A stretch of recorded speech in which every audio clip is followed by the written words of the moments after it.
Progress. আসসালামু আলাইকুম ওয়া রাহমাতুল্লাহি ওয়া বারাকাতুহু। সম্মানিত ভাই বোনেরা, বিভিন্ন মিডিয়ার মাধ্যমে যারা আমাদের এই প্রোগ্রাম দেখছেন, অন্তরস্থল থেকে মোবারকবাদ জানাচ্ছি। দোয়া করছি যে সময়টা আমরা এখানে দেব সেই সময়টার জন্য নাজাতের ওসিলা হিসেবে আল্লাহর কাছে কবুল হয়ে যায়, এবং তার সাথে সাথে দোয়া করি যে আল্লাহ, পৃথিবীতে যত মানুষ অসুস্থ অবস্থায় আছে, অসহায় অবস্থায় আছে, সমস্যাযুক্ত আছে, ঋণগ্রস্ত অবস্থায় আছে, কন্যা দায়গ্রস্ত অবস্থায় আছে, আল্লাহ সবারই বিপদ থেকে যেন তাদের রক্ষা করেন এবং সুন্দর হায়াতে তাইয়্যিবা দান করেন। আর সেই সাথে দোয়া করি আমাদের যে সমস্ত আত্মীয় স্বজন ইন্তেকাল করেছেন, উম্মাহ বড় বড় শহীদ হয়েছেন, সবার জন্য আল্লাহর কাছে দোয়া করি আল্লাহ যেন আমাদের এই ডিসিজড আত্মীয় স্বজনকে আল্লাহ ক্ষমা করে দেন এবং তাদের জান্নাতুল ফিরদাউস দান করেন। সম্মানিত ভাই বোনেরা, আমরা ইসলামী সভ্যতার রূপরেখা কোরআনে বর্ণিত যেভাবে হয়েছে তারই আলেখ্য আমরা এখানে আলোচনা করছি। আল্লাহ তাআলা আমাদেরকে তৌফিক দান করুন। বিষয়টা একটু কঠিন এবং এটা একেবারে মাস পিপলের বোঝার উপযুক্ত করে বলার চেষ্টা করা সত্ত্বেও অনেক সময় দেখা যাচ্ছে একটু কঠিন কঠিন হতে পারে। এটা সম্পূর্ণ ফিলোসফিক্যাল ব্যাপার। তো আমি আবার ফিলোসফিতে দুর্বল, সায়েন্সের বিভিন্ন ধারা সম্পর্কে জানা নেই। কোরআনের কিছু শব্দগুলোকে আমি সামনে নিয়ে ওইটাকে আমি ঘষা মাজা করি এবং ওইটাই আমাদের সামনে যতটুকু স্পষ্ট করে অথবা উইন্ডোজ খুলে দেয় অথবা দরজা উন্মুক্ত করে, সেটাই আমি প্রাণান্ত চেষ্টা করে যাই। আমার কাজ দাওয়াত দেওয়া এবং আপনাদের কাজ এই দাওয়াতটাকে আরো ফ্লারিশ করা। আল্লাহ তাআলা আমাদেরকে কবুল করুন। আমরা ইতিপূর্বে আলোচনা করেছি যে আল হাদারা মানে সভ্যতা, কোরআনে সভ্যতার কি রূপরেখা দেয়। তো আমরা প্রথমে বলেছি যে সভ্যতার সংজ্ঞা কি, এরপরে আমরা বলেছি যে যে বিষয়গুলো নিয়ে সভ্যতা মানে ঘরে, যে বিষয়গুলো নিয়ে সভ্যতা আলোচনা করে, তার মৌলিক চারটা বিষয় আমরা আমাদের সামনে নিয়ে আসার চেষ্টা করেছি। একটা হলো যে মানুষ সম্পর্কে কোরআনের মৌলিক ধারণা কি। তারপরে আমরা আলোচনা করেছি যে এই জাহান, এই জমিন, এই জগৎ, এই পৃথিবী, এখান সম্পর্কে, এখানে থাকা সম্পর্কে, এখানে কন্ট্রিবিউশন সম্পর্কে, এখানে বসবাস করা সম্পর্কে কোরআনের মৌলিক ধারণা কি। এবং তৃতীয় যে পর্যায়টা আমরা আলোচনা করব আজকে, সেটা হলো যে আল গায়া, মানে এখানে যে সভ্যতা তৈরি হয়, সভ্যতামূলক কাজে অংশগ্রহণ করে, মানুষ শ্রম দেয়, অর্থ দেয়, কোটি কোটি টাকা, বিলিয়ন বিলিয়ন পাউন্ড, ডলার এর পিছনে ব্যয় করে, কালচারকে সাজায়, কালচারকে একটা মুখী করে। আমাদের কথা শুনতাম আমরা আগে যে ওয়ান ওয়ার্ল্ড অর্ডার, মানে পৃথিবীকে একটা অর্ডারের মধ্যে নিয়ে আসা। আমরা শুনতাম আমেরিকা থেকে জর্জ বুশ এবং তার সন্তান জুনিয়র জর্জ বুশ, উভয়ের একটা কথাই ছিল যে নিউ ওয়ার্ল্ড অর্ডার অথবা ওয়ান ওয়ার্ল্ড অর্ডার, একটা জগৎকে একটা সীমানায়, একটা ট্রেন্ডে নিয়ে আসা। এরই প্রেক্ষিতে মানে গত প্রায় 30 বছর ধরে যুদ্ধের ডমরু বেজেছে বিভিন্ন জায়গায়। সেই 1991 সাল থেকে যে যুদ্ধের ডমরুটা বেজেছে, এটা এই ওয়ার্ল্ড অর্ডারকে কেন্দ্র করে, সভ্যতার রূপায়ণকে কেন্দ্র করে। সেখানে একটা থিসিস বড় ধরনের ভূমিকা পালন করেছে এবং এই ভূমিকাটা মুসলিম বিশ্বগুলোকে গ্রাস করেছে, সর্বনাশ করেছে। সেই দর্শনটা হলো এই যে clash of civilizations. Clash of সিভিলাইজেশনের মূল ধারণা হলো যে পৃথিবীতে এখন সভ্যতার দ্বন্দ্ব চলছে। একটা হলো ট্রিনিটি সভ্যতা, 3 খোদার উপস্থিতি নিয়ে সভ্যতা, আর একটা হলো যে বহুত্ব খোদার সভ্যতা, যেটাকে হিন্দুত্ববাদী সভ্যতা বলে, আর একটা হলো খোদাবিহীন কনফিউশনের সভ্যতা, যেটা মৌলিকভাবে বৌদ্ধরা এবং বৌদ্ধদের সাথে সাথে ওই সমস্ত সায়েন্টিস্টরা যারা আসলে সায়েন্সকে, সায়েন্সিজম যেটাকে বলা হয়, সায়েন্সিজম মানে বৈজ্ঞানিকতা, বিজ্ঞান ভিত্তিক জীবনটাকে ওইটাকে কেন্দ্র করে নিয়ে, ভিত্তি করে নিয়ে জীবন চালনা, এই দিকে যারা গেছে তাদের একটা বড় অংশ, যারা এখন কনফিউজড, তারা নিজেদেরকে যদিও অ্যাথিস্ট বলে, অ্যাথিস্টের মধ্যে মানে যারা মনে করে যে আমরা কোনো গডকে মানি না, ঈশ্বরকে মানি না, স্রষ্টাকে মানি না, কিন্তু তারা মানে কনফিউজড এই অর্থে যে তাদের বিরাট একটা অংশ কনফিউজড এই অর্থে যে চালিকা শক্তি তো একটা আছে, সিস্টেম তো একটা আছে, নেচার তো একটা আছে, এগুলো কার দ্বারা চলে তারা তার কোনো জবাব জানে না, বলে যে ওরা হয় I don't know, nobody knows, you don't know, ইত্যাদি শব্দগুলো দিয়ে তারা এই একটা শক্তি মোটামুটি এখন গড়ে উঠছে।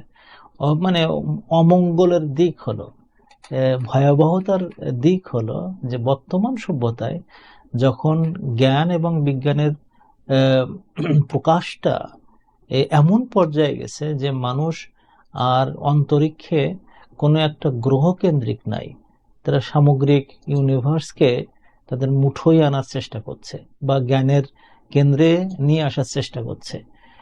পৃথিবীর ঠিক মাঝখানে কি জিনিস আছে সেটাকেও দেখার জন্য তারা ছিদ্র করা শুরু করেছে।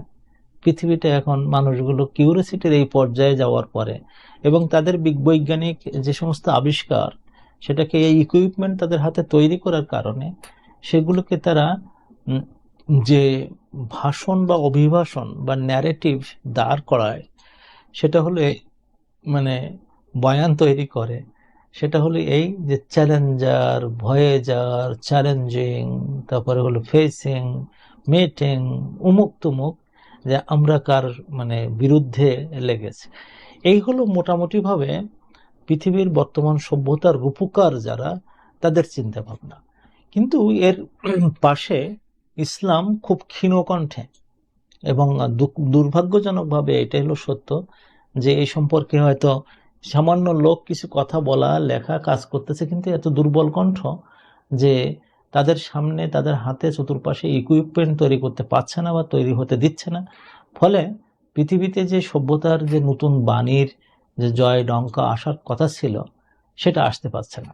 আমি বলছিলাম ক্লাশ অফ সিভিলাইজেশন যে বইটা মানে পৃথিবীতে এসেছে, এটা আসার কারণে বর্তমান জামানায় যেন একটা ফোকাল পয়েন্টে মানে সভ্যতার দ্বন্দ্বের একটা জায়গা আসছে। সেটা হলো মনে করা হচ্ছে সামহাও যে ইসলাম হতে পারে আমাদের এই অক্ষের জন্য, এই দুনিয়ার জন্য একটা থ্রেট।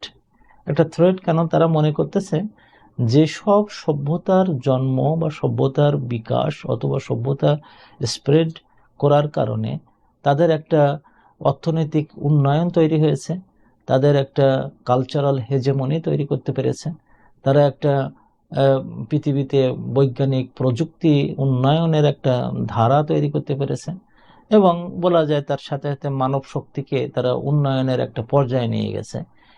এটা এটা এটা সত্যি, আমরা সবাই স্বীকার করা দরকার যে এমন এক পর্যায়ে তারা সারা পৃথিবীর এই যে ইসলামের বিপরীতে বা ইসলামের পাশে বা ইসলামের সঙ্গী অথবা ইসলামের যারা নেইবার, নিকট আত্মীয় বা খুব কাছের লোকেরা আছে, তারা যেদিকে পৃথিবীকে নিয়ে যাচ্ছে সেখানে অযুত নিযুত লক্ষাধিক বা লক্ষ লক্ষ আবিষ্কার আছে।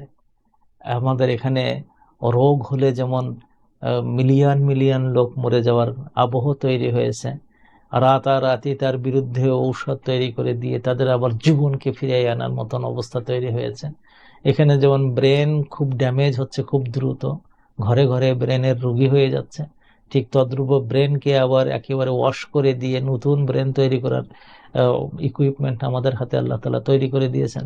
এখানে হার্টগুলোকে বিভিন্ন বিষয়াদির ব্যবহারের কারণে ক্ষতিগ্রস্ত হচ্ছিল, সেই হার্টগুলোকে আবার প্রতিস্থাপন করা, এই হার্ট চেঞ্জ করে আরেকটা হার্ট, সে হার্ট মানুষের হতে পারে, সে হার্ট বানানো হতে পারে, এ পর্যায়ে মানুষ গেছে। এটা আমার উস্তাদ আবুল হাসান নাদবী বলতেন যে মানুষ অন্তরিক্ষের গহীন কন্দরে পৌঁছে যাবার সমস্ত শক্তি অর্জন করতে পেরেছে এবং এই মানুষ ওশানের মানে সমুদ্রের সর্বগহীন জায়গায় পানির একেবারে নিম্নতর স্তরে যে সেখান থেকে হীরা জহরত তৈরি করে এবং শত্রুর মোকাবেলা করার সব কিছু তৈরি করার উপযুক্ততা অর্জন করেছে। কিন্তু এই মানুষ যখন পৃথিবীর উপরে চলার চেষ্টা করতেছে তখন সেখানে প্রত্যেকটা পদে পদে তারা পা পিছলে যাচ্ছে। এই কথাটা কিন্তু এই গায়ে আজকের যে আলোচনাটার মূল জায়গাটা আমরা ধরে নিয়েছি যে এখানে আলোচনা হওয়া দরকার। যে সভ্যতার রূপ তৈরি করতে যেয়ে, সভ্যতা বানাতে যেয়ে আমাদের আসলে উদ্দেশ্য কি? তা আমরা গত 2 সপ্তাহ ধরে বোঝাবার চেষ্টা করছি যে সভ্যতার অনেকগুলো রূপ আছে, সেগুলোকে আমরা কালচার বলি। যে কালচারগুলোর সমন্বিত রূপটাই আসে সভ্যতায় মিলে যায়। যে কালচার, এখানে এই কালচার, এখানে এই কালচার, এখানে এই কালচার, যে এক জায়গায় এসে যেটা পৃথিবীতে দেখানোর মতন হয় সেটাকে সভ্যতা বলে। যেমন আমরা যদি ধরেন গ্রামে একটা ফোক সঙ্গীত হলো, পল্লীগীতি হলো, সেই গানটা এটা কালচার। কিন্তু এই ফোক সঙ্গীতের যে আবেদনটা তৈরি করে, সেই আবেদনটা মানুষের মনে মনে, মাথায় মাথায়, মননে, কাজে সেটা প্রতিভাত হয়। সেটা যখন হয়ে যায় তারই একটা রূপ আমরা দেখতে পাই, সেটা মানে সাহিত্যে হোক, অথবা সেটা সাহিত্যের সাথে অনুষঙ্গ হয়ে ইতিহাসে হোক, রাজনীতিতে হোক, অথবা আমাদের এনথ্রোপোলজিতে হোক, অথবা এটা আমাদের সামগ্রিক নাগরিক উন্নয়নে হোক। এই সব জায়গায় কিন্তু তার রং পড়ে। গানের, কালচারের, সামাজিকতার এগুলো রং কিন্তু পড়ে। যে কালচারগুলো লাভ হলো এই জায়গায়। এই যে আমরা বলি যে বাংলাদেশ, ঢাকা মসজিদের শহর। কেন মসজিদের শহর? সলা হলো কালচার। এই কালচারকে কেন্দ্র করে যা যা দরকার, সালাতকে কেন্দ্র করে খুব ফার্টাইল এরিয়া হলো ঢাকা। মুসলমানরা ভর্তি করা, মুসলমানদের আবেগগুলো ভর্তি করা এবং তাদের মননগুলো ভর্তি করা। ঢাকা যাবেন, ওখানে কাবা শরীফের আদলে মসজিদ আছে, ওখানে মসজিদ নববীর আদলে মসজিদ আছে, ওখানে তার্কির ব্লু মস্কের আদলে মসজিদ আছে। কারণ মননগুলো বিভক্ত হয়ে এগুলো সভ্যতাগুলো আমরা দেখতে পাচ্ছি। তো এগুলো হলো মানে কালচারের মানে নির্মিত জায়গাটা। আমাদের বাংলাদেশে এই মানে সভ্যতার যে হেজেমনি এখন, সেই হেজেমনিটা যার কারণে কন্ট্রোল করে আমাদের সভ্যতাকে, সেটা এখানে ক্লাশ আছে, মারাত্মক ক্লাশ আছে। সেই ক্লাসে আমরা দেখেন মাঝে মাঝে মূর্তি আর মূর্তি সেয়ে গেছে। আমি যখন ঢাকা ইউনিভার্সিটিতে আমার ওয়াইফকে দেখাতে গেলাম যে চলো ঢাকা ইউনিভার্সিটি দেখাই, আমি একসময় ঢাকা ইউনিভার্সিটিতে ভর্তি পরীক্ষায় খুব ভালো করছিলাম, ভর্তি হয়েছিলাম, তো সেই জন্য মনে করলাম যে সে একটু দেখুক আমি এই ঢাকা ইউনিভার্সিটি ভর্তি হয়েছিলাম, দেখো। তো দেখতে যেহেতু আমরা তো একেবারে শকড হয়ে গেলাম। দরজার ঢোকার থেকে শুরু করে নিয়ে বের হওয়া পর্যন্ত মূর্তি আর মূর্তি। তো এটা তো মনে হলো যে এটা কি কোনো ভারতের কোনো জায়গা আছে যেখানে মূর্তি পূজা হয়, অথবা এমন কোনো জায়গা আছে কিনা যেখানে মানুষের পূজা করতে করতে করতে করতে মূর্তি আর মূর্তি হবে। এটা ইসলামিক সভ্যতার মানে একটা দেখানো এরকম নাই। আমি যখন কিংস সৌদ ইউনিভার্সিটিতে যখন ভর্তি হয়েছি প্রথম, তখন আমি ওর ভিতরে যখন প্রথম বাহু বলা হয়, যেখানে অডিটোরিয়াম যেটা, সেখানে গেছে পানির ফোয়ারা, এবং সেটা প্রায় 20 হাত উপরে পানির ফোয়ারা উঠতে, সেই পানি আবার নিচে নামতেছে, ওখানে যে শব্দটা হচ্ছে এবং এই শব্দের আল্লাহ যে জিকিরটা তৈরি হয়েছে, এটা তাজ্জব ব্যাপার। এটা কেন এটা করলো তারা? চতুর্পাশে লোকজন বসে আছে, একটু ভাব বিনিময় হচ্ছে, সালাম দিচ্ছে, এটা ওটা হচ্ছে। সেখানে একটা এই সায়েন্টিফিক একটা মনুমেন্ট তৈরি হয়েছে, সেই মনুমেন্টে একেবারে সায়েন্সের মানে ত্রিকোণমিতির মতন একেবারে আঁকানো আছে। এসবগুলো দেখে তখন এটা ইসলামিক সভ্যতার একটা রূপরেখা। তো এটা হলো যে এটাকে বলা হয় যে উদ্দেশ্য কি। তো এই উদ্দেশ্য বিনির্মাণ করাটা আমাদের আসল জায়গা। কোরআন আমাদেরকে বলে দেয়, এটাকে বলা হয় ওয়াহদা। ওয়াহদা বা তাওহীদ, ঐক্য, ইনসিজাম বলা হয়। যে এটাকে এমন ব্যালেন্সড ওয়েতে করা, সবার ধাবমান একদিকে। এই একদিকে ধাবমানতা আজকে আমার এই যে গায়া বলবো, এটা কোরআনের কত জায়গায় কিভাবে বলবো আল্লাহ তাআলা ব্যবহার করেছেন শব্দটা, যে একদিকে ধাবমান হওয়ার যে প্রাণান্ত চেষ্টা, সেটা আল্লাহ তাআলা আমাদেরকে দেখাইছেন। সূরা আনআমের মধ্যে আল্লাহ তাআলা আমাদেরকে একটা শিখাই দিয়েছেন। এটা নবীকে প্রথম বলেছেন, আর বলে আমাদের যারা নবীকে ভালোবাসি, অথবা আমরা যারা ইসলামকে ভালোবাসি, অথবা যারা ইসলামের সভ্যতাকে বুকে ধারণ করতে চায়, তাদেরকে বলতে বলেছেন, কুল, তুমি বলো। আব্দুস সালামও বলুক, দুনিয়ার সমস্ত তাবৎ মানুষগুলো বলতে থাকুক। আমাদের নবী বলেছেন, আমাদের নবীকে বলতে বলেছেন, তিনি সারাটা জীবন বলে গেছেন। হ্যাঁ, একেবারে তিনি যেদিন থেকে এই আয়াত পেয়েছেন ইন্তেকালের আগ পর্যন্ত তিনি এই কথাগুলো বলে গেছেন। আমরাও ঠিক একই কথা বলবো। সেটা কি? যে ইন্না নিশ্চিত হবে সলাতি, আমার যত রকম প্রেয়ার আছে, সলাত, সলাত মূলক যত, সলাতের অর্থ দোয়া, সেখানে যা আছে সে সলাতের অর্থ সোজা হওয়া, সলাতের অর্থ প্রেয়ার, সলাতের যতগুলো অবস্থা আছে, অবস্থান আছে, সবগুলোই আমার, আমি যা করি না কেন, আমি যখন উজু করি, আমি যখন পানি ব্যয় করি, আল্লাহ তাআলা পানির ব্যবহারের কথাও বলে দিলেন। তুমি যদি গোসল করেছো তো আবার উজু করবা কেন? ওই পানি নষ্ট করবা না, পানির দাম অনেক বেশি। তোমার যদি উজু থাকে তাহলে উজু আর এক ওয়াক্তের নামাজ ছাড়া একই ওয়াক্তের দুবার উজু করার দরকার নেই। হ্যাঁ, কারণ তোমার পানির সমস্যা। দেখেন, পানির ব্যবহারটাকেও সভ্যতা এবং কালচারের মধ্যে আল্লাহ তাআলা নিয়ে আসে, আল্লাহ রাসূল নিয়ে আসেন। কারণ সালাতকে কেন্দ্র করে যত কিছু আছে সবটাই আপনার উজুখানা করবেন। আমি এক জায়গায় গেলাম, দেখি যে 100 উজুখানা বানাইছে, কি বানাইছে টাকা দিয়ে। তো আমি বললাম যে 100 উজুখানা বানালে কেন? তো বলেছে লোকজন আসবে। আমরা লোকজন আসবে, গ্রামের মধ্যে 100 উজুখানা লাগে, 10টা উজুখানা যথেষ্ট। পরে দেখা গেল যে ওরা বলছে যে ভাইয়া ভুল করেছে, আসলে 100 উজুখানা লাগে না।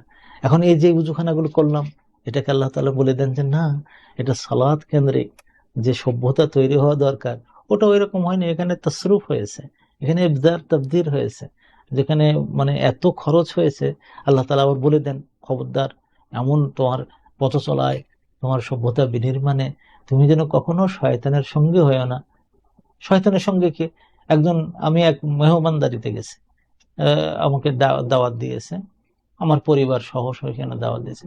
তো একটা তার বাসায় একটা মানে আছে, খাবার টেবিল আছে। এই টেবিলটা অনেক বড়, মানে সেখানে মানে কমপক্ষে 15 জন লোক খেতে পারে একসাথে, এরকম বড় টেবিল। তো ওখানে ওই টেবিলটায় একেবারে কর্নারের 1 ইঞ্চি জায়গা নাই, যে কর্নার থেকে কর্নার এমন ভাবে সাজানো যে 1 ইঞ্চি জায়গা নেই যেখানে আমরা আর কি কোনো জিনিস রাখবো, খানা জাতীয় জিনিস। তারপর আমি গুনে দেখলাম যে 30 রকম খানা তিনি পাকিয়েছেন। আমার বোন আর কি, আমি খুবই ভালোবাসি ওই পরিবারটাকে। তো তারা আমাকে দাওয়াত দিয়েছেন 30 রকম খানে। আল্লাহ তাআলা এগুলোকে বলেছেন, এই এই জায়গাগুলোতে বলেন সভ্যতা ঠিক আছে, তোমার কাছে যা আছে এটা তুমি উপস্থাপন করো, সুন্দরভাবে উপস্থাপন করো, ভালো ব্যবহার দিয়ে উপস্থাপন করো, এটাই যথেষ্ট। 30 রকম খানা যদি তুমি তৈরি করো, একজন মানুষ কতটা খেতে পারবে? এটাকে আল্লাহ তাআলা বলছেন ইন্নাল মুবাদ্দিরিনা কানু ইখওয়ানা শায়াতিন।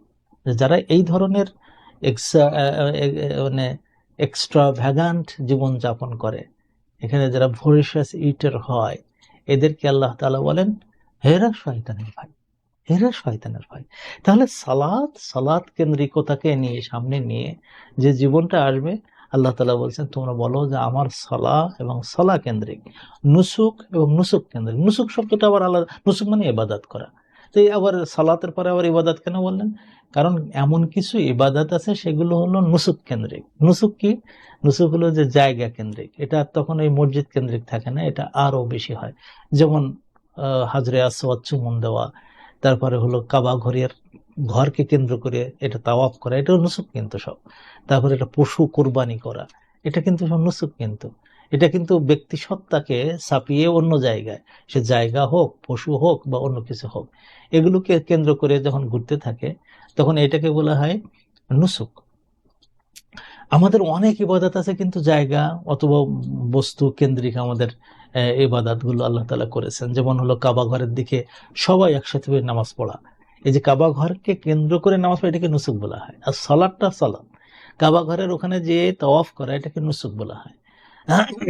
এই জন্য হজ ওমরার কাজগুলোকে আল্লাহ রসুল খুদু আন্নি মানাসিকাকুম, এই মানাসিক শব্দটা বা নুসুক শব্দটা ব্যবহার করেছে।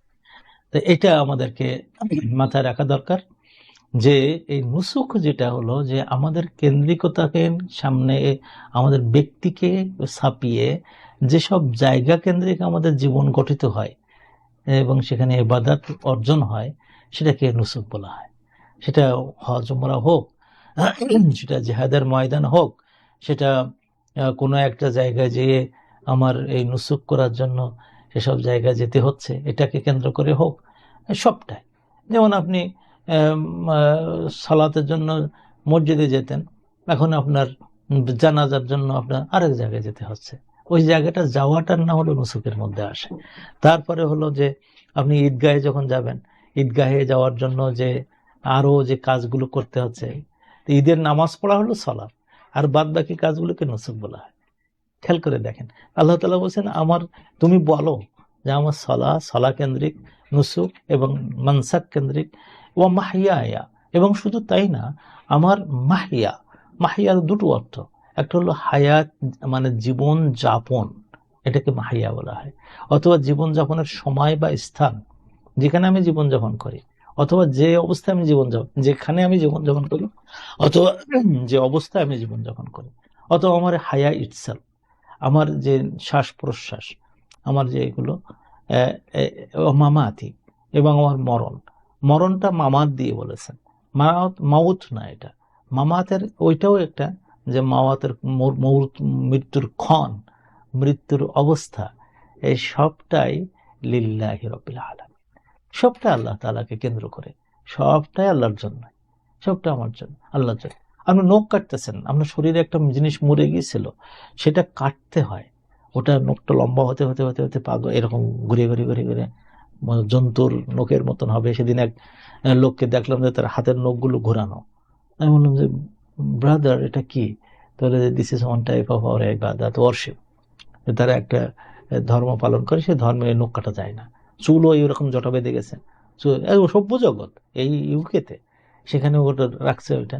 তো এটাকে মামাতের একটা অংশ, চুলের একটা অংশ কাটতে হবে, ও মরে যায়, কাটতে হয়, নখ কাটতে হয়, শরীরের ভিতর মরে যাওয়া অংশগুলোকে কেটে ফেলতে হয়, এই যে কেটে কেটে আবার হয়, আবার কাটতে হয়, এগুলো সব হলো এটা মামাতের অংশ।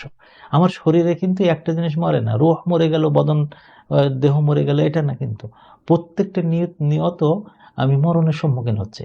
আমার দেহ একসময় বলতেছে না আমি আর চলতে পারবো না, আমার পক্ষে সম্ভব না, মুখ হা করে দিচ্ছে, হা করে হাই ওঠা বলে আর কি, চোখ এরকম করতেছে, ওই রকম করতেছে, আর শরীরে কত রকম যে ফেনামেনা, কাজ করতে পারতেছে না, হাতটা সাড় হয়ে আসতেছে, পাটা কেমন যেন হয়ে যেতেছে, মাথা মাঝে মাঝে মগজ কি বললে আমি তো শুনলাম না, অথচ শুনে যাচ্ছে, কিন্তু মাঝে মাঝে হাসতেছে, কিন্তু ঘুম যখন আসবে কি বললে আমি তো শুনলাম না, কান বলতেছে আমি বন্ধ হয়ে যাচ্ছে। এটাকে মাউথ বলা হয়, এটাকে মামাত বলা হয়। এই সবটাই আল্লাহ তাআলা বলছেন যে কেন্দ্রিকতা এক কেন্দ্রিক হতে হবে, সেটার নাম হলো লিল্লাহি রাব্বিল আলামিন, লিল্লাহি রাব্বিল আলামিন। এই যে কথাটা সভ্যতার সৃষ্টি, কালচারের মানে অনুষঙ্গ, ব্যক্তিগত জীবনের কাজগুলোকে ভাগ করে দেওয়ার জন্য এটা একেবারে মানে সুন্দর। মুমিনদের কোনো কাজ আজ পর্যন্ত হয়নি, হবে না, যে তারা বলবে দিস ইজ দিন অ্যান্ড দিস ইজ ওয়াদিন, এটা দিন আর এটা দিন নয়। আল্লাহ রসুলের ভাষাও ছিল এরকম সুন্দর, যে খ্রিস্টানরা যে কথা বলতো যে আতি মালি দিনিক আলি দিনিক ও আতি লি কায়সারা মা আলি কায়সারা আলি কায়সার, যে তোমার ধর্ম যেটা সে ধর্মকে দাও, আর সিজারে যেটা দেওয়া সিজারকে দাও। এটা হলো খ্রিস্টানদের মৌলিক কথা, এবং এটা খ্রিস্টানরাই পপ জন পল এইটাই তৈরি করেছেন সর্বপ্রথম, যে দিন এবং দুনিয়া, জীবন এবং জীবনের অধিকাংশ অংশ এবং ধার্মিকতা, এটা সম্পূর্ণ ডিফারেন্ট। যখন আমি অর্থনৈতিক জীবনে যাব তখন এটা আলাদা, সামাজিক জীবনে যাব তখন এটা আলাদা, কালচারাল জীবন যাওয়ার আলাদা। আমি তখন ওটা নিয়ে, ও ইসলাম বা ইসলাম নিয়ে কথা কয় না। ফলে আমাদের দেশেও এরকম হয়, ছায়ানট যখন বাজে গান গায় তখন বলে যে না এটা হলো কালচার, আমাদের করতে হবে, এর সাথে কোনো দিনের কোনো সম্পর্ক নেই। রাজনীতি এখন প্রায় লোকেরা বলে রাজনীতিতে দিন নেই, দিন আবার কি, ওটা আলাদা। আমরা যখন ওখানে সাহিত্য রচনা করি, আমি এক সময় একটা বক্তৃতায় এতে বলছিলাম ঢাকাতে, যে তখন আমি ছাত্র ছিলাম, যে বাংলাদেশে ঈদকে কেন্দ্র করে যত পত্রিকার ঈদ সংখ্যা বের করে, যতগুলো পত্রিকা ঈদ সংখ্যা বের করে, ইনক্লুডিং ইনকিলাব পত্রিকা, তখন একেবারে মনে করা হতো একেবারে টপ ক্লাস পত্রিকা এবং ইসলামের প্রতিনিধিত্বকারী। সেখানে যে মানে মানে সংখ্যাগুলো বের হতো, যে লেখা, কবিতা, উপন্যাস, মানে বার্তা, বিভিন্ন রিপোর্ট, কিংবা হতে পারে সেটা বায়োগ্রাফি, অটোবায়োগ্রাফি, কিংবা সেটা হতে পারে জার্নি, হ্যাঁ, বিভিন্ন যে লেখাগুলো আসতো তার মধ্যে দিনকে কে ছুঁয়েছে এমন লেখার সংখ্যা হয়তো 1% অথবা 0%, হয়তো 1% অথবা 0%। হয়তো দেখা গেল তখন সৈয়দ আলী হাসান জীবিত আছে, তার একটা লেখা দিল ঈদকে কেন্দ্র করে, ছোট্ট একটা আর্টিকেল দিয়ে, আর বাদ বাকি যা আসলো সব অধীনে ভরা। এর কারণ কি? তারা মনে করেছেন যে সাহিত্যটা হতে হবে দিন বিরোধী। বাংলাদেশে গত 150 বছর, 50-54 বছর বাংলাদেশের বয়স। আমি ছোটবেলা থেকে যতগুলো সিনেমার এগুলো দেখলাম, চরিত্রগুলো যতগুলো আমার চোখে ভাসছে, তার 99.99 সিনেমাতে একেবারে আমাদের যে চেহারাটা, মাথায় টুপি দেওয়া এবং মুখে দাড়ি রাখা, অথবা লম্বা জামা গায়ে দেওয়া, অথবা নামাজ পড়া, অথবা এখানে নামাজ পড়তে যে দাগ পড়ে গেছে, এ হাতে তসবি আছে, এই চরিত্রগুলোকেই বাংলাদেশে দেখানো হয়েছে। এরাই হলো সবচেয়ে ভিলেন, সবচেয়ে খারাপ, সবচেয়ে মক্করবাজ, সবচেয়ে নষ্ট, সবচেয়ে ডিসিভিং পিপল। তো এই যে সভ্যতার এই যে মানে এই জায়গাটা লিল্লাহি রাব্বিল আলামিন না করে এরা মনে করেছে না, এ জগৎ আলাদা, এ জগৎ আলাদা। একজন ভাই প্রচন্ডভাবে সুদখোর, প্রচন্ডভাবে দিনদার। প্রচন্ডভাবে দিনদার মানে কি? যে শুক্রবারে তাকে ইমাম সাহেবের পাশে, মুয়াজ্জিন যেখানে দাঁড়ায় তার পাশে তার জায়গা দিতেই হবে, না দিলে সে ছটফট ছটফট করতে থাকে, আমার জায়গাটা। প্রচন্ড দিনদার, মানে ওই জায়গায় যে দাঁড়ানো কম কথা না, কিন্তু তার মানে সবার আগে যেতে হবে। এবং রোজার সময় আল্লাহু আকবার, কি সুন্দর রোজা! একেবারে রোজা পালন শুধু না, রোজাকে সেলিব্রেট। হজ প্রত্যেক বছর না যেতে পারলেও অন্তত 1 বছর 2 বছর পর পর প্রত্যেকবার হজে যাচ্ছে। আর এটা তো তিনি নির্দিষ্ট করে নিয়েছেন যে আমি রমজানের শেষ 10 দিন যে করে হোক নবীর পাশে ওমরা করে নবীর পাশে এসে আমি ইতিকাফ করব। এইরকম প্রচন্ড দিনদার ব্যক্তিকে দেখলাম বাংলাদেশে। অনেক ধনী মানুষ, যে বাংলাদেশে তিনি ব্যাংক থেকে যে টাকা লোন নিয়েছেন সবটা সুদের উপরে, বাংলাদেশে যে লোন দেন সবটা সুদের উপরে, তিনি যে ব্যবসাটা চালাচ্ছেন সবটা জুলুমের উপরে। হ্যাঁ, এগুলোকে যখন তিনি করেন, কোটি কোটি কোটি কোটিপতি, মানে এটা কত কোটিপতিতে এখন আর আমরা এখন টাকাতে হিসাব করি না। বাংলাদেশে যা ধনী তারা বলে যে $1 মিলিয়ন আছে, এখন আর কেউ টাকা বলে না। কেন 1 মিলিয়ন টাকা বললে ও হাসে মানুষ, হ্যাঁ আব্দুল সালাম 10 লাখ টাকা তুমি বলতেছো, 10 লাখ টাকা তো আমার হাতের ময়লা। হ্যাঁ, এখন ডলার দিয়ে বলতে হয়। এই যে টাকা পয়সার বিরাট একটা জায়গা, এটাকে আমরা মনে করছি লিল্লাহি রাব্বিল আলামিন হবে না, এটা this is what is for দুনিয়া। এই জায়গায় যে সভ্যতা বিনির্মাণ, আমি যে বললাম না যে পৃথিবীতে যে সভ্যতাগুলোকে প্রকটভাবে আমাদের কন্ট্রোল করছে, হেজেমনি তৈরি করেছে, যে যার ভিতরে আমরা ঢুকে পড়তেছে। হ্যাঁ, মাঝে এক সময় আমরা ফ্রি ম্যাসন নামে একটা সংগঠনের নাম জানতাম। তো বাংলাদেশে প্রথম যুগে যেসব সিনেমাগুলো হয়েছে এর উপরে একটা আর্টিকেল আমাদের সম্ভবত আব্দুল্লাহ শিকদার বা এই ধরনের কোনো একজন প্রথিতযশা লেখক, ওনার লেখায় আমি পড়েছিলাম, আমার সম্পূর্ণ মনে পড়তেছে না, হয় উনি নতুবা যাযাবর, না এটা হলো আমি ভুলে গেছি, সিলেটের একজন মানুষ, উনি খুব ভালো লিখতেন, যে শব্দ সংস্কৃতির ছোবলে, সালেহ আহমদ সাহেব জহুরি, ওনার লেখা সম্ভবত। এই দুইজনের কোনো এক লেখায় আমি দেখেছি যে বাংলাদেশের তখন বোধহয় 25 বছর না 30 বছর পূর্তি উপলক্ষে উনি লিখেছিলেন যে বাংলাদেশে যতগুলো সিনেমা হয়েছে তার বিশাল একটা টাকা অমুক সংস্থার থেকে দেয়। আমার তখন মাথা গেছে ঘুরে যে এত টাকা ওই সংস্থা থেকে দেয় কেন? শেষ হওয়ার কিছুক্ষণ আগে তাদের একটা মনোগ্রাম বা তাদের একটা ওই যে মনোগ্রামের নিচে যে স্লোগান, ওইটা দিতে হবে। তাই এটা সে ফ্রিম্যাসন হোক, সেটা লায়নের হোক, বা সেটা অমুকের হোক, বা সেটা তমুকের হোক, দিতে আছে। আমরা আজও পর্যন্ত ধরতে পারি না এটা কারা। কারণ হলো তারা মনে করে নিয়েছে যে এই যে কাজটা করলাম এটা আল্লাহ থেকে আলাদা।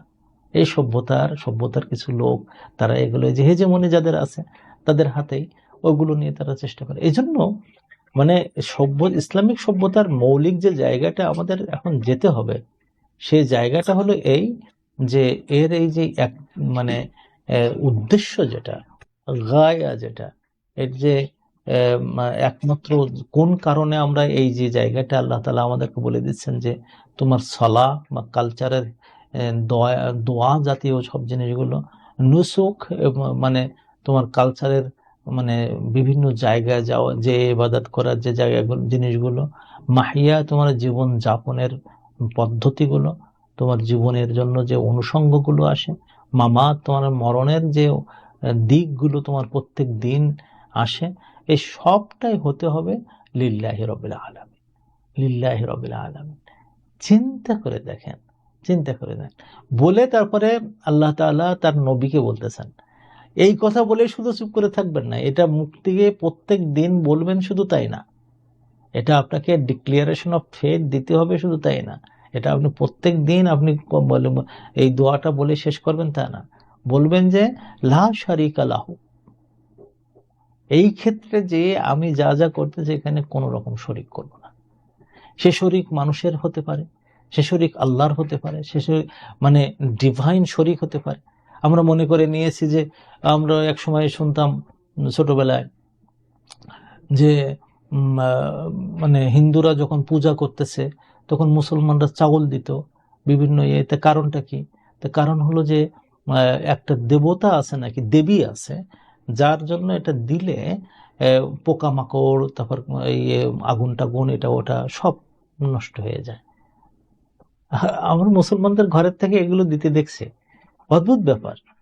এরপরে আবার শুনতাম এরকম যে তোমরা এখন একটা এই সময় আসছে, তোমরা এখন খুব বেশি বেশি দান করো, অমুককে খুশি করে দাও, তাহলে তোমাদের এই হবে। লক্ষ্মীর সময় সরস্বতীর নিয়ে যদি ব্রেন চাও তাহলে সরস্বতীর কিছু করো, বিয়ের সময় শিব এবং শিবলিঙ্গের দিকে যাও, এই যে জায়গাগুলোতে। এবং তাজ্জব ব্যাপার হলো যে ওরই এই যে সভ্যতা সংস্কৃতি, যার কথা বললাম, আপনারা বলবেন যে ও উস্তাদ আপনি ৩৩ কোটি দেবতার কথা আমাদের বলছেন কেন? বলছে এই কারণে যে ওইটা আমাদের সমাজে এমনভাবে এফেক্ট করেছে যে প্রত্যেক ঘরে ঘরে এখন সমস্যা। সভ্যতা যে তৈরি করবেন এই উদ্দেশ্যের মন জায়গায় হাত দিয়ে ফেলছে সবাই। সেটা কি? যে এমন কোনো ঘর নেই মুসলমানদের যে ঘরে এখন না, এটা একেবারে এমন, এটা খুব বেশি হয়ে যাচ্ছে, কিছু ঘর বাদ দিয়ে, সেটা তাদের অংশ 1%ও আমি পাইনি, মিলিয়নে একটা ঘর বাদ দিয়ে। এই যে 8 বিলিয়ন মানে মানুষের মধ্যে থেকে 1.8 বিলিয়ন হলো মুসলিম। এই 1.8 বিলিয়নের মধ্যে আপনারা মনে করেন 99%, 99 কতটুকু দেবেন আল্লাহ তাআলা জানেন। যাদের ঘর থেকে ভেসে আসে একটা গান, একটা কথা, একটা কান্না, যে আমার বাড়িতে জিনের আক্রমণ আসছে, ভূত ধরে ফেলেছে, এটা করেছে, সেটা করেছে, সবগুলো কালচারাল এবং সিভিলাইজেশনাল হেজেমনির কারণে হয়েছে। কারণ তাদের ভূত আছে, তাদের পেতনি আছে, তাদের উমুক আছে, তুমুক আছে। আমাদের সভ্যতার এই যে উদ্দেশ্য রাখাটা লিল্লাহি রাব্বিল আলামিন। একজন মানুষ একটা পাহাড় দেখে তখন সে আস্তে করে মাথা নুয়ে দেয়, এরকম করে সাবা দেয়, একটা বড় গাছের ওখানে যে মাথা নুয়ে দেয়। এই সভ্যতা ইসলামের না, এই সভ্যতা হলো ৩৩ কোটি দেবতার সভ্যতা। ও আমার দেশের মাটি, তোমার পরে ঠেকাই মাথা, এটা সভ্যতা মুসলমানদের না, এটা হলো ৩৩ কোটি দেবতার সভ্যতা। এটা কিন্তু আমরা ধারণ করে ফেলেছি, আমরা আমাদের ঘরে ঘরে এটা চর্চিত হচ্ছে, জিনে ধরেছে তারে, ভূতে ধরেছে তারে। আরে জিন ভূতে ধরেছে, মুসলমানদের এত জিন ভূতে ধরে কেন? তোমার ঈমান নাই? আল্লাহ তাআলা, জিন তো আমার সাথে প্রত্যেক দিন থাকবে, এটা আল্লাহ রাসূল বলে দিয়েছেন, আল্লাহ তাআলাও বলে দিয়েছেন। একবারে জিনকে, ইবলিসকে বলে দিয়েছেন, হ্যাঁ তোমার সুযোগ করে দেওয়া হলো, মানুষের রক্তের মধ্যে তুমি ভেসে বেড়াবা। চিন্তা করে দেখেন। আর আল্লাহ রাসূল বলেছেন প্রত্যেক মানুষের একজন কারিন মিনাল জিন আছে, একটা জিনদের কারিন আমার সাথে থাকবে, আমি তার উপরে কন্ট্রোল করি। দিস ইজ মাই সভ্যতা, দিস ইজ মাই আন্ডারস্ট্যান্ডিং। আমার জীবন হলো এই। মুসলমানরা পৃথিবীতে সব জায়গায় যে মানে মানে সেই বেদিতল ভেঙে, পাহাড় ভেঙে, সাগর পেরিয়ে তারা সামনে যায়। একবার এক কবি, ইসলামের কবি দেখেন, সে আল্লাহ রসুলের সামনে বলতেছেন যে আমরা বানাইনাল মাজদা সুউদুদান, আমরা আমাদের নেতৃত্ব তৈরি করেছি, গ্লোরি তৈরি করেছি, একবার সারা পৃথিবী ছড়িয়ে গেছে। এবং ওয়াইন্না লানারা ফাওকা যালিকা মাযহারা, এবং উনি বলছেন যে বালাগনাল মাজদা বালাগনাস সামা মাজদাদান ওয়া সুউদাদান, আমাদের গ্লোরিতে, আমাদের গৌরবে এবং আমাদের নেতৃত্বে আকাশ ছুঁয়ে গেছে। চিন্তা করে দেখেন, আকাশ ফেড়ে যাচ্ছে। এরপরে কি, ওয়াইন্না নারা ফাওকা যালিকা মাযহারা, এবং আমাদের এই প্রকটিত করতে চাই আমাদের এই সভ্যতাকে, আমাদের অবস্থানকে, আমাদের পাকে তারও উপরে। আবু লাইলা তার নাম ছিল। আল্লাহ রাসূল বলেন, আবু লাইলা তুমি কোথায় যেতে চাচ্ছ? বলে জান্নাতে। বলে ও তাহলে ঠিক আছে। হ্যাঁ, এই যে আমাদের সভ্যতাটা মাথা উঁচু করার সভ্যতা, আমি মরবো কিন্তু আমার জায়গা থাকে এরকম জায়গা। এক সময় খুব মজার একটা গল্প আমরা শুনতাম, আমাদের মহিজউদ্দিন হামিদি এই গল্পটা করতেন। ওনাকে আমরা দেখিনি, ওনার সন্তানদেরকে আমরা দেখেছি। ওনার ছোট সন্তান শামসুজ্জামান হামিদি সাহেব এই গানটা গাইতেন এবং গল্পটা করতেন। সেটা হলো একবার বাদশাহ আলমগীর মানে যারা শিখদের যারা মারাত্মক সমস্যা তৈরি করে, তাদের তরু সিং তখনকার নেতা ছিল, তাকে ধরে নিয়ে আসছে, যুদ্ধে তাকে পরাজিত করে ধরে নিয়ে আসছে। ধরে নিয়ে এসে তাকে বলল যে একটা কাজ করব, তোমার মাথায় যে বেনি আছে ওই বেনিটা কেটে দাও, যদি এটা তুমি অনুমতি দাও তাহলে তোমার মাফ করে দাও। তখন এই লোকটা বলছিল, এটা রবীন্দ্রনাথও তার একটা কবিতার মধ্যে লিখেছেন যে কহে তরু সিং করুণা তোমার হৃদয়ে রয়েছে গাথা, যা চেয়েছে তার বেশি কিছু দেব বেনির সঙ্গে মাথা। তার মানে আমি বেনি দেব না, বেনি আমার সভ্যতা, বেনি আমার আমার ভদ্রতার একটা জায়গা, এটা আমি দেব না। আমার মাথা নিতে পারো কিন্তু ওটা দেব না। মুসলমানদের ওই জায়গা ছিল, মুসলমানদের ওই জায়গাটা ছিল যে আল্লাহকে বিশ্বাস, এক আল্লাহ, আল্লাহর জন্য আমার জীবন, আল্লাহর জন্য আমার মরণ, আমি এর বাইরে যাব না। এইটা পরীক্ষা করার জন্য একবার মানে এটা সম্ভবত না রুস্তম না, এটা হেরাক্লিয়াসের খুব ইচ্ছা হলো যে মুসলমানদের এই শক্তির উৎস কোথায়, আমি একটু খোঁজ করব। তো তার সেনাপতিদের কয়েকজনকে বলে রাখলেন যে মুসলমানদের মধ্যে যারা খুব ডিফায়ান্ট, যারা যোদ্ধা আছে, যারা খুব সাহসী যোদ্ধা, এইরকম কয়েকজনকে ধরে নিয়ে আসবো, আমি একটু তাদের উপরে পরীক্ষা চালাবো। তো যাদেরকে ধরে নিয়ে আসে তার মধ্যে আব্দুল্লাহ ইবনে হুযাফা আস-সাহমি ছিলেন। তো ধরে নিয়ে এসে তারপরে বলতেছেন যে এই শোনো, তোমরা এই ইসলামের মধ্যে আছো, তো তুমি পাচ্ছ কি? তোমাদের তো কিছু নাই। একটা কাজ করো, তোমরা যদি ইসলাম বাদ দিয়ে খ্রিস্টানিটিতে আসো এবং আমার গ্রুপের সাথে যুক্ত হও, মুসলমানদের সাথে যদি যুদ্ধে তোমরা রত হও, তাহলে একটা কাজ করব, আমাদের যে সম্পদ, আমাদের যে সাম্রাজ্য দেখছো তার অর্ধেক তোমাকে দিতে। তো উনি তখন বললেন যে তুমি বলো কি, সাম্রাজ্যের অর্ধেক দিতে চাচ্ছ? সমস্ত সাম্রাজ্য আমাকে দিয়ে দেখো না, আমি ইসলাম থেকে সরে যাই কিনা, বলো কি? এরপরে তার সাথীদের, ওনাকে বাদ দিয়ে সাথীদের সবাইকে তেল জ্বালালো, বিরাট উনুন, এবং সেখানে অনেক বড় কড়াই দিল, তার উপরে তেল ঢেলে দিয়ে এই তেল জ্বালিয়ে তার মধ্যে একটার পর একটা ফেলানো শুরু করেছে। এবং উনি দেখতেছেন যে কিভাবে তাদের দেহ থেকে রক্ত, মানে মাংস এবং গোশত আলাদা হয়ে যাচ্ছে। যেমন ভাবে আমরা যখন মুরগি ফ্রাই করি তখন গোশত আলাদা হয়, মাংস আলাদা হয়, ওই রকম ভাবে মানুষগুলো এরকম হচ্ছে। তারপরে ওদের মানে সাথীদের ছেড়ে দেওয়ার, মানে মারার পরে যে তারপর জিজ্ঞেস করছে, তুমি তো তোমার সাথীদের দেখলে, এখন তোমারও পরিণতি এরকম হবে, তুমি ডিনাউন্স করো, ইসলামের মধ্যে নেই এটা বলো, তোমাদের নবীর বিরুদ্ধে কথা বলো, তাহলে তোমাকে বাঁচাই দেবো এবং তোমাকে আমরা বিরাট একটা সম্মান দেব। তখন উনি কেঁদে ফেললেন। কেঁদে ফেলার পরে মানে তখন বুঝেছেন যে সম্ভবত এই সমস্যাটা হয়েছে, ও বোধহয় ভয় পেয়ে গেছে। তখন বললো, তুমি কি ভীত হয়ে গেছো, ভয় পাচ্ছ, তুমি কেন কাঁদছো? কাঁদছে এই কারণে যে আমার তো একটা জান, আমি আল্লাহর কাছে বলতেছিলাম এই কথা যে আল্লাহ, তুমি আমার গায়ে যতগুলো লোম বানাইছ, এই লোমগুলোকে লোম না করে যদি আব্দুল্লাহ ইবনে হুযাফা সাহামি বানাতে, তো এত লক্ষ আব্দুল্লাহ ইবনে হুযাফা একসাথে তেলের মধ্যে যেতাম, এবং তুমি যখন বলতে যে তুমি কেন মরেছ, বলতাম লিল্লাহি রাব্বিল আলামিন, ও আল্লাহ তোমার জন্যই আমি এটা করেছি। তো এই যে মানে সভ্যতা, সংস্কৃতি, এই বিনির্মাণ, এই যোগ্যতা, এই পলিটিক্স, এই শাসন ক্ষমতা, এই মানে আইন, এই বিচার, এই অর্থনৈতিক প্রতিষ্ঠানসমূহ, এই জাগতিক অন্যান্য বিষয় বৈভব, এই যে বড় বড় বিল্ডিং ইত্যাদি ইত্যাদি যা আমরা করি না কেন, এর মূল জায়গাটা হতে হয়, প্রণোদনাটা থাকতে হয় যে লিল্লাহি রাব্বিল আলামিন। তারপরে আল্লাহ তাআলা আবার নবীকে বলে দিয়েছেন যে এখানে কোনো শরিক রাখবা না, এবং এটা বলে দাও এইভাবে যে অবিযালিকা উমিরতু, অবিযালিকা উমিরতু, এইটা নিয়েই আমাকে আসলে আদেশ করা হয়েছে।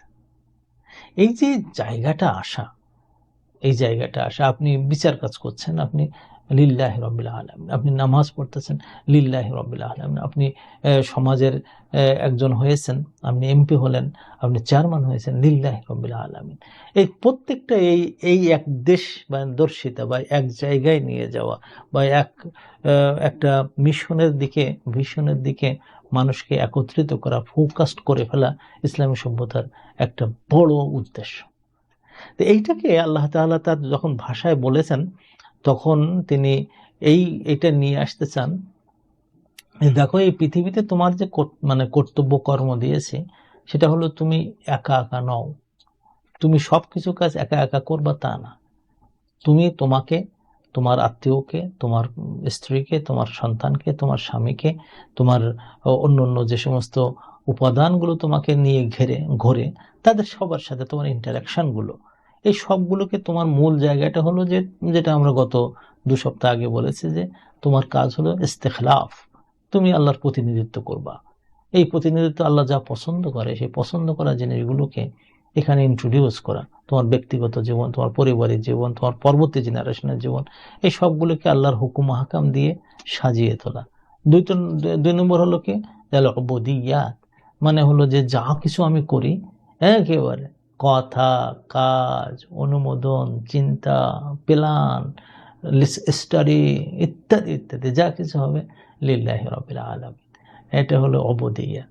আর তৃতীয়ত হলো যে ইস্তেমার, আমাকে কাজ করতে হবে, যা কিছু আছে সেইগুলোকে আবাদ করা, কোনো জায়গায় পতিত হয়ে, কোনো জায়গায় নষ্ট হয়ে থাকবে না।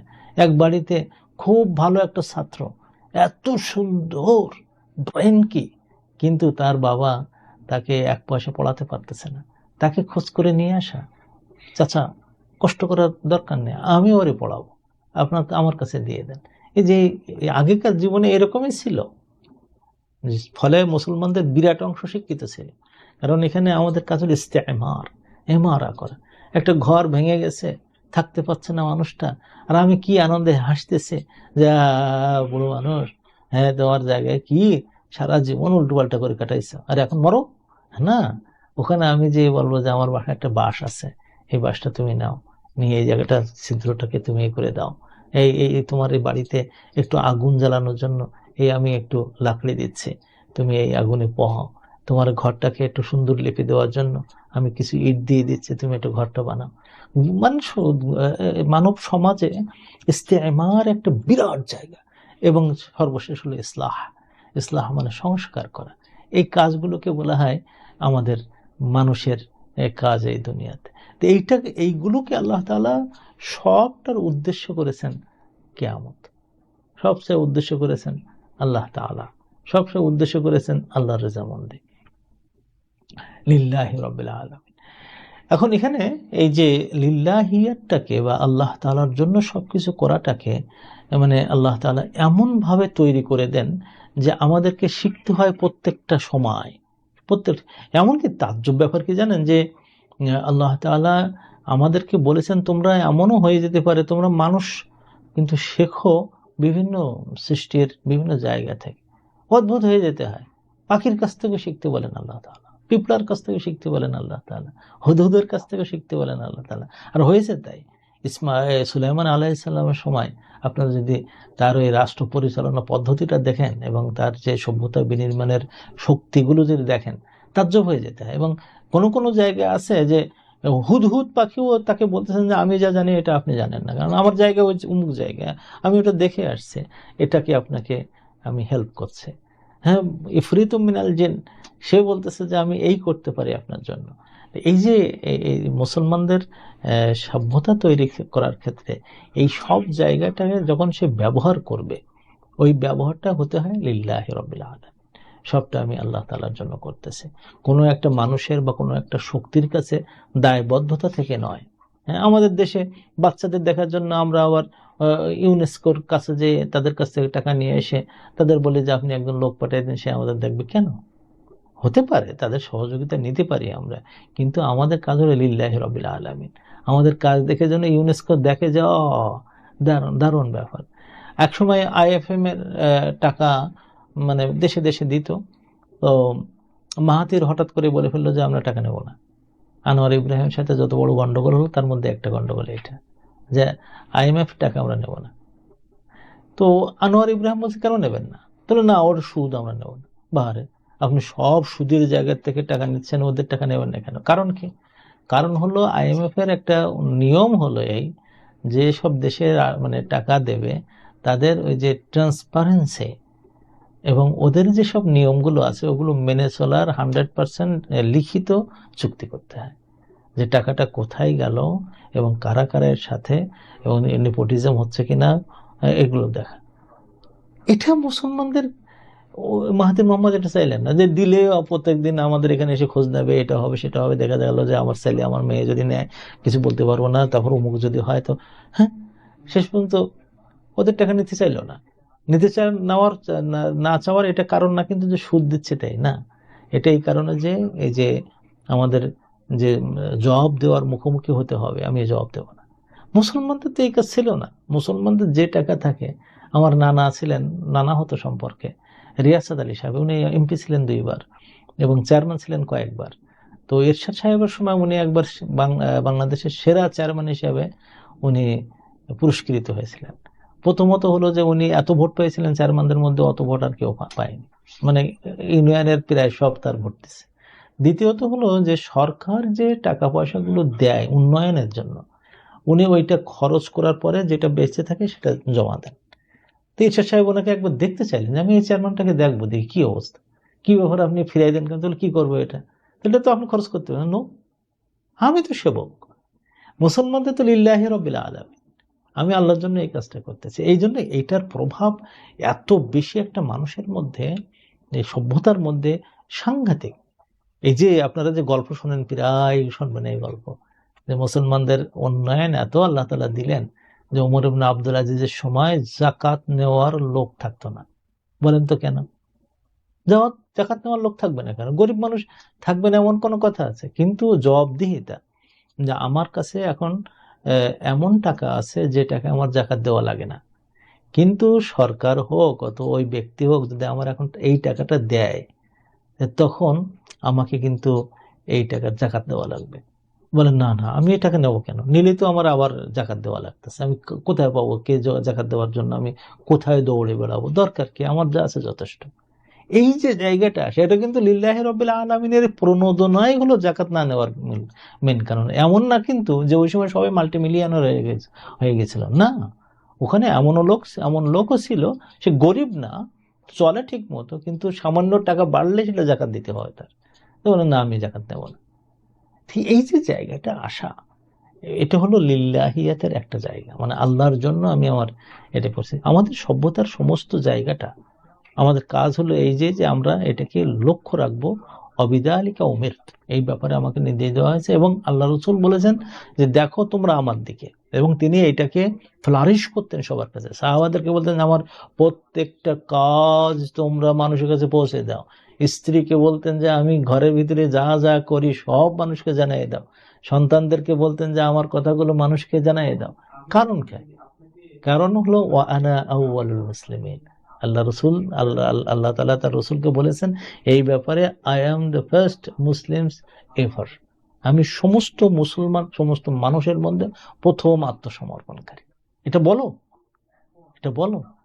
এই যে জায়গাটা নিয়ে আসে ইসলামিক সভ্যতায় একজন মানুষের উদ্দেশ্য বা অভিষ্টতাকে সাথে করে নিয়ে, মানে মানে এটা তার চিন্তাটাকে সাথে করে নিয়ে, সেটা হলো এই যে তুমি বলবা এই কথা সব সময়, যে আমার যদি গভীর রাত্রে পৃথিবীর কেউ দেখতেছে না, সেখানে যদি এমন থাকে যে আমার একটা গুনাহ করার সুযোগ আছে এখন, কিন্তু আমি করছি না, এই জন্য আল্লাহ তাআলার জন্য আমি এটা করছি না, এই জায়গাটায় আমার সমস্ত কাজগুলোকে নিয়ে আসে। এখন এই মানে আল্লাহ তাআলার প্রথম তো আমরা দেখলাম লিল্লাহি রাব্বিল আলামিন, এই একটা শব্দ। যেমন আলহামদুলিল্লাহি, আসসালাতু লিল্লাহি, আস-সাওমু লিল্লাহি, আল্লাহ তাআলার জন্য করা। এই যে লিল্লাহি শব্দটা আসা সুন্দর। আরেকটা শব্দ আল্লাহ তাআলা ব্যবহার করেন, খুবই মধুর শব্দ, খুবই মধুর শব্দ, এবং আমি মনে করি যে এই শব্দ আপনাদের সবাইকে হয়তো আনন্দিত করতে পারে। আল্লাহ তাআলা বলছেন সূরা আর-রা'দের 22 নম্বর আয়াতে, ওয়াল্লাযীনা, আউযু বিল্লাহি মিনাশ শাইতানির রাজীম, ওয়াল্লাযীনা সাবারু, যারা সবর করেছে, ইবতিগা ওয়াজহি রাব্বিহিম, আল্লাহ তাআলার চেহারাকে পাওয়ার অন্বেষায়, পাওয়ার লক্ষ্যে, চেহারার লক্ষ্যে। তো এখানে চেহারা, ওয়াজহ শব্দটা বলেছেন, এর অর্থ কি? আমরা অর্থ নিয়ে খোঁজার চেষ্টা দরকার কি। কেউ কেউ বলেছেন ওই ওয়াজহ মানে হলো যে আল্লাহ তাআলার জাত, আল্লাহ তাআলাকে দেখবে বলে, অথবা এর অর্থ হলো অন্য কিছু। আমরা অর্থ খোঁজার দরকার কি? আল্লাহ বলেছেন যে তার চেহারার জন্য। তো হতে পারে এটা যেগুলো অর্থ হতে পারে সেগুলো হতে পারে। আমরা ওয়াজহ মানে চেহারা জানি, এটা আমরা বিশ্বাস করে রাখি। এইটা হলো মানে আসল দাবি, ইমানের দাবি হলো এটা। এর অর্থ করে এইটা হবে সেটা হবে, তুমি আর এই অর্থ করতে বলেছেন? আল্লাহ বলেছেন নাকি তুমি এর অর্থটা করে দাও? আল্লাহ বলেছেন ওয়াজ, আল্লাহ তাআলার চেহারার উদ্দেশ্য করে যে সবর করে। তো এটা হতে তো পারে এইরকম যে আমি যখন বিভিন্ন মানে এই হাদিসগুলো তো প্রায় মুতাওয়াতির পর্যায়ের হাদিস। সেটা কি, যে মানুষজন যখন কিয়ামতে যাবে সেখানে আল্লাহ তাআলাকে দেখবে, এটা হতে পারে। তখন তার সামনে যে, তার চেহারার সামনে যে আমাকে দাঁড়াতে হবে। অথবা এমন তো হতে পারে যখন জান্নাতে যাওয়ার পরে সব সম্ভোগে লিপ্ত হয়ে গেছে, আনন্দে তারা মানে কোলাহল করছে, সব বিভিন্ন জায়গায় তাদের আনন্দের একেবারে পিক জায়গায় পৌঁছে গেছে। তখন আল্লাহ তাআলা হঠাৎ করে বলবেন যে বান্দারা, হ্যাঁ জান্নাতের অধিবাসীরা, তোমরা কি খুশি যা পাচ্ছ? হ্যাঁ, আর কি দেবা তুমি? আমরা যা আমল করছিলাম তার সাথে বেশি বেশি দিয়েছো। তখন বলো তাকাও উপরের দিকে। তখন সবাই মানে লাদাইনা মসজিদ, কেউ কেউ বলেছেন যে লাদাইনা মসজিদ বলেছেন যে অডিটোরিয়াম মতন, সেখানে সব জান্নাতীরা একত্রিত হবে। এরপরে আল্লাহ তাআলা তাদের সামনে দেখা দিবেন, এবং মানুষ তখন এমনভাবে তাকিয়ে থাকবে, এমন আনন্দিত হবে যে জান্নাতের সবচেয়ে বড় নেয়ামত এটা। এই উদ্দেশ্যে কাজ করা, যে আমি আল্লাহর সামনে, আল্লাহকে আমি দেখতে চাই। তাহলে এই চোখ কেন নোংরামের দিকে যাবে? এই কান কেন নোংরামের কথা শুনবে? তা এই যে জায়গাটা আসা, এই শব্দটা আল্লাহ তাআলা অনেকবার বলেছেন। সূরা রুমের 38 নম্বর আয়াতে সেখানে বলেছেন যে তুমি নিকট আত্মীয়কে তুমি দান করো তার অধিকার, মিসকিনকে দান করো তুমি, ইবনে সাবিল পথিককে যারা অসহায় হয়ে পড়েছে দান করো, যালিকা খায়রুল লিল্লাযিনা, এটাই হলো কল্যাণকর জিনিস তাদের জন্য, ইউরিদুনা ওয়াজহাল্লাহ, যারা আল্লাহর চেহারাকে চায়, যারা আল্লাহর চেহারাকে চায়। দেখেন এই যে মানে চেহারা শব্দটা আমরা দেখতে পাচ্ছি যে আল্লাহর চেহারাকে পাওয়ার উদ্দেশ্যে মানুষ কাজ করতে থাকা এই দুনিয়ায়, এটা একটা বিরাট জিনিস। যদি সূরা রুমের 39 নম্বর আয়াত দেন, সেখানে আল্লাহ তাআলা বলেছেন ওমা আতাইতুম রিবান লিআরবু ফি আমওয়ালিন নাস ফালা ইয়ারবু ইনদাল্লাহ, তোমরা মানুষের এই যে অর্থনৈতিক জায়গায় টাকা বাড়াবার জন্য তোমরা যে সুদের মধ্যে ঢুকে পড়ো, তোমাদের টাকা পয়সা বাড়বে না, এটা কিন্তু আল্লাহর কাছে কোনো বাড়াবে না এটা। ওয়ামা আতাইতুম মিন যাকাতিন, কিন্তু যদি তোমরা এর থেকে যাকাত দান করো, তুরিদুনা ওয়াজহাল্লাহ, আল্লাহ তাআলার চেহারাকে তোমরা চাও, ফাউলাইকা হুমুল মুদাইফুন, তারা এমন এক সত্তায় পরিণত হয় তাদের প্রত্যেকটা কাজ ডাবল ডাবল ডাবল ডাবল বাড়তে থাকে। এই দুনিয়ায় তার টাকা পয়সা বাড়ে, এই দুনিয়ায় তার সম্মান বাড়ে, এই দুনিয়ায় তার পক্ষে দোয়াকারী বাড়ে, এই দুনিয়ায় তার পজিশনটা অনেক উপরে চলে যায়। আর আখিরাতে কবর থেকে ওঠার সাথে সাথে মুদাইফুন, যা যা ছিল তার চেয়ে বেশি বেশি দেখবে, তাজ্জব হয়ে যাবে, ও আল্লাহ আমি কি এত কিছু দান করছি, এত পর্যায়ে মুদাইফুন, তারা এমন হবে যে সেগুলো সব মাল্টিপ্লাইড হিসেবে তার কাছে চলে আসে। অদ্ভুত বিষয়। এবং ওইটাই যে আল্লাহ তাআলার চেহারা আমি দেখব, আমি কেন এই খারাপ কাজটা করতে যাব, আমি কেন এই জিনিসটা করব।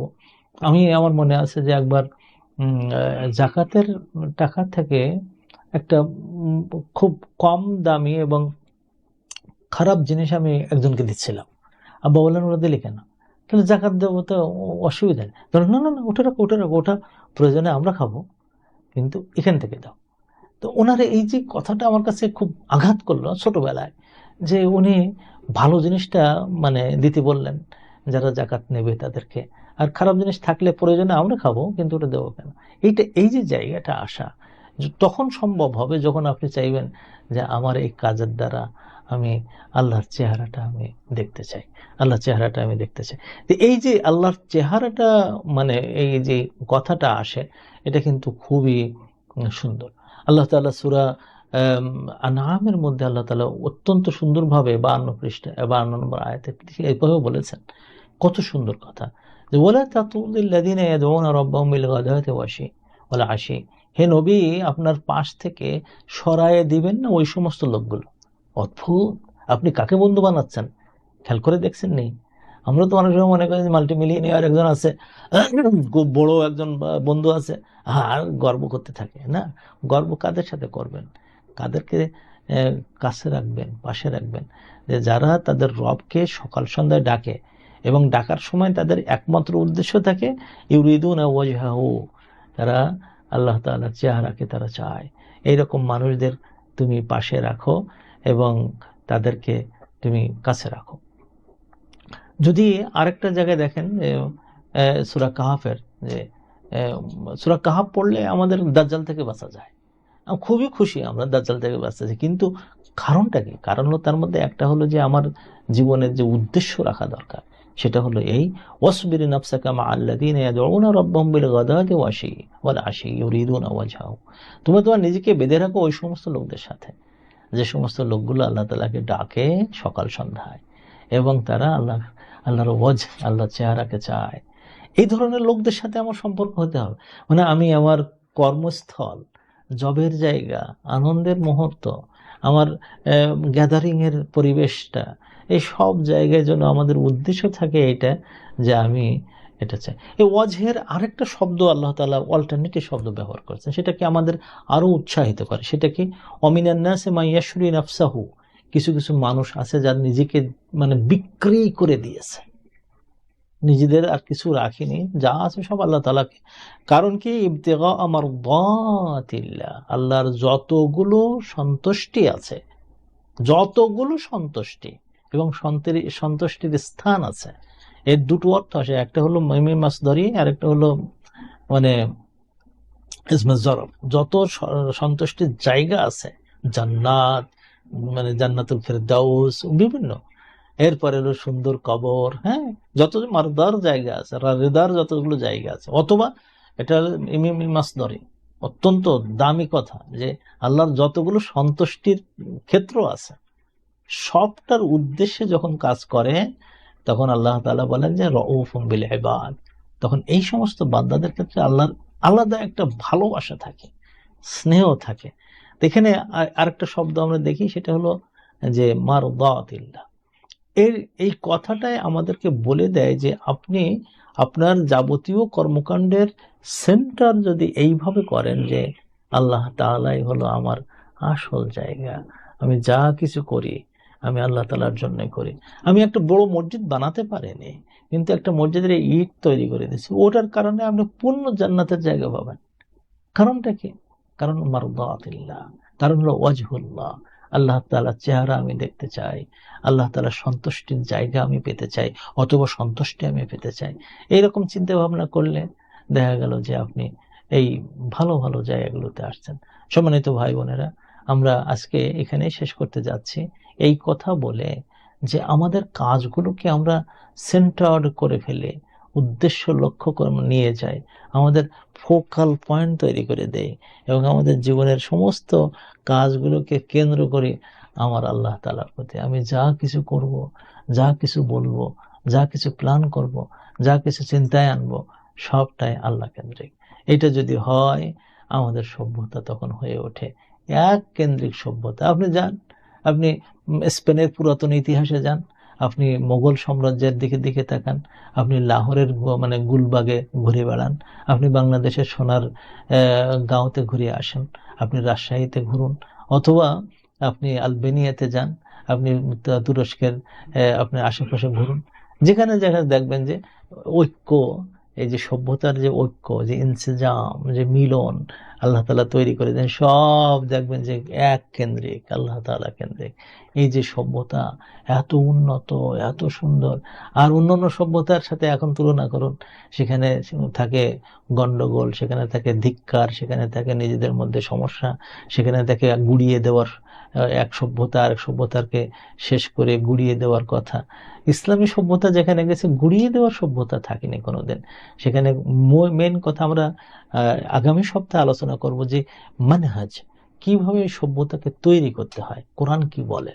তো এইটা নিয়ে আমরা আগামী সপ্তাহে আলোচনা করব। সম্মানিত ভাই বোনেরা, আপনারা জানেন যে যে আমরা যে এতদিনকার মানে অপেক্ষায় ছিলাম যে আলিমিয়া কোর্স খোলা, যার মধ্যে একজন মানুষকে বড় আলেম বানানো যায়, সেই পথ আমরা, সেই কোর্স আমরা এই জানুয়ারি থেকে শুরু করতে যাচ্ছি। আলহামদুলিল্লাহ, আমাদের প্রায় বেশ কিছু ছাত্রছাত্রী ভর্তি হয়েছেন। আমরা 20 জনের গ্রুপ নিয়ে আমরা এই কাজটা শুরু করতে চাই, আল্লাহ তাআলা তৌফিক দিলে। আর মাত্র কয়েকটা সিট বোধহয় বাকি আছে। তো আমরা আবার বেশি লোক নেব না, এমন লোকদেরকে নেব যারা 3 বছর, এদেরকে নিয়ে আমরা ইউনিভার্সিটির দিকে মুভ করব ইনশাআল্লাহ। আল্লাহ যেন আমাদেরকে কবুল করেন। আপনারা এদিকে এগিয়ে আসবেন, আপনারা যারা যারা চান। পরে আবার এম্বারাসিং সিচুয়েশন না আসুক যে উস্তাদ আমি ভর্তি হতে চাই, আমরা জায়গা নাই। তো আপনারা যারা এখানে পড়তে চান, পৃথিবী বিখ্যাত আলেম ওলামাদেরকে দিয়ে পড়ানো হবে। শেখ আব্দুর রহমান মাদানী এখানে ক্লাস নেবেন, শেখ মাহমুদুল হাসান এখানে ক্লাস নেবেন, শেখ মুনাওয়ার হুসাইন আজহারি তিনিও ক্লাস নেবেন। সেরা সব ডক্টর এবং এরা মানে অনেক উচ্চ পর্যায়ের ইউনিভার্সিটির টিচার এরা সবাই। তো তাদেরকে দিয়ে আমরা ইনশাআল্লাহ ক্লাসগুলো নেওয়াবো। আপনারা ইনশাআল্লাহ এখানে ভর্তি হওয়ার চেষ্টা করবেন। এবং জানুয়ারিতে আমাদের অনেক কোর্স আসতেছে, অনেক কোর্স, যেগুলোতে আপনারা সবাই আসবেন। লুগাতুল কোরআন আসতেছে, বালাগাতুল কোরআন আসতেছে, তারপর কোরআনিক গ্রামার আসতেছে, তারপরে ওখানে মানে কথা বলার আসতেছে, আরবিতে কথা বলা, তাজউইদুল কোরআন আসতেছে। এবং একটা ক্লাস আমরা এবার শুরু করতে যাচ্ছি, সেটা হলো যে ইজাজাতুল কোরআন। তার মানে হলো যে আল্লাহ রসুল থেকে এই পর্যন্ত যিনি পড়াচ্ছেন, এই যে সনদটা নিয়ে তেলাওয়াতের যে ইজাজা পাওয়া, এটা খুবই কষ্টসাধ্য ব্যাপার। কিন্তু আমরা আলহামদুলিল্লাহ খুব ভালো একজন শাইখা পেয়েছে, তার কাছে আপনারা পড়তে পারবেন ইনশাআল্লাহ। আল্লাহ আপনাদের সবাইকে ভালো রাখুন। আবার আগামী সপ্তাহে দেখা হবে এই প্রত্যাশান্তে। সুবহানাকাল্লাহুম্মা বিহামদিকা আশহাদু আল্লা ইলাহা ইল্লা আনতা আস্তাগফিরুকা ওয়া আতুবু ইলাইক। আসসালামু আলাইকুম ওয়া রাহমাতুল্লাহি ওয়া বারাকাতুহু।